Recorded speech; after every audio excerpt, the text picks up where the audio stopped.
Alright, gonna go ahead and do another episode today real quick. This was the other record that I've been listening to a lot the last few days. Really excited. Went out to see my sister out in her part of town up in Denton, and went into this record store, and real nice record store, and they had a lot of good stuff, and they had a really great hip-hop section. So I got two records.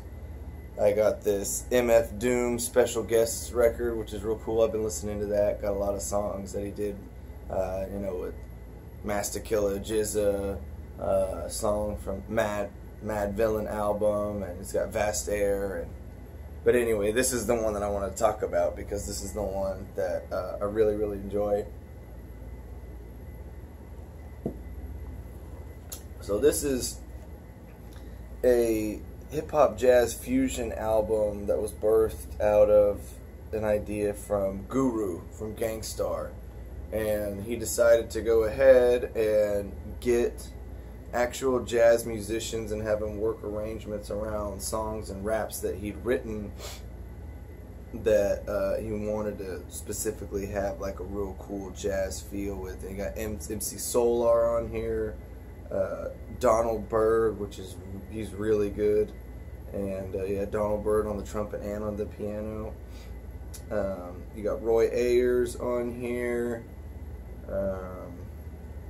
Ronnie Jordan on guitar. You got Roy Ayers on vibes. Carlene Anderson on some of the female vocals.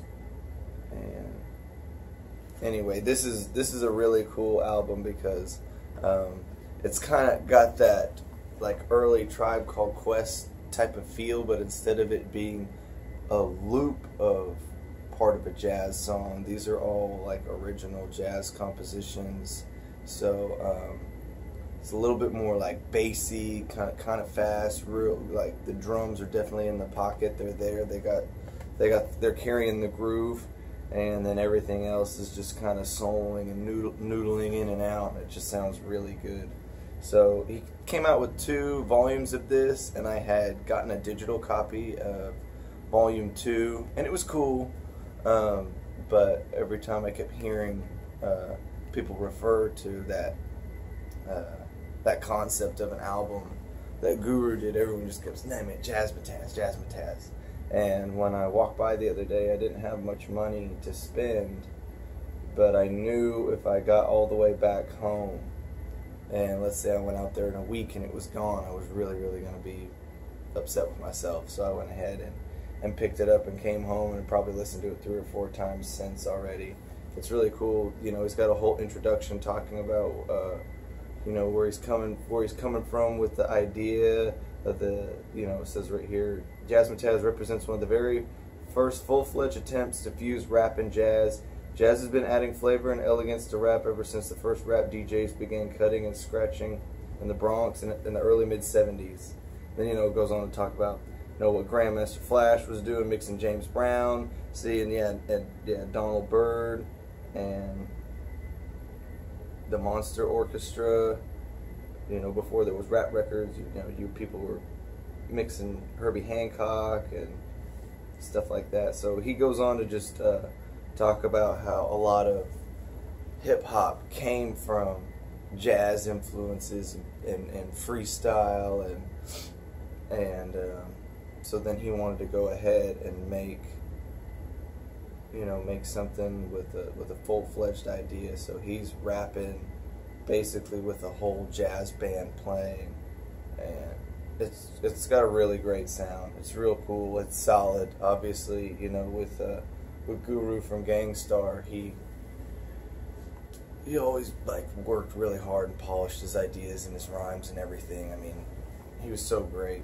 I mean, rest in peace. But yeah, Gifted, Unlimited, Rhymes Universal. Guru is just, he just slams so many tracks, and he had so much to say, and it was very intellectual, and real positive, very, very, a lot of honesty, very, he's a guy with a lot of integrity. I definitely always, when I got a hold of his stuff that he did with Premiere, I was hooked. I mean, I got some of the instrumentals once I decided to start getting records for DJing for turntables, because every one of Premiere's beats rocks. But I mean, what Guru brought to like that level of lyricism, you know. He was just real smart, real clever, real smooth, and but you know, he never came across as a soft dude either, which is real cool. But anyway, this is something that's a little bit rare for people who haven't heard of it. If you're a jazz fan and you think, you know, sometimes hip hop sounds good, pick this up, find this, you know, look it up on YouTube first or something. And then, yeah, if you're a big Gangstar fan and, you know, you like Tribe Called Quest and you haven't heard any of this, pick this up because you're definitely going to love it. It was a really solid idea, and it was just an instant home run. I was really glad when I first got turned on to it, and I was really surprised, you know, this last week when I walked by and it was just sitting right there, a brand new copy. Like, oh man, I can't argue with that. And so anyway, yes, Jazzmatazz, Volume 1, Essential. This is record essential right here. You like anything that's got that jazz sound with that hip hop, you got to go ahead and get that. Anyway, thanks for tuning in. Check back again. I'll be making more videos soon. Peace.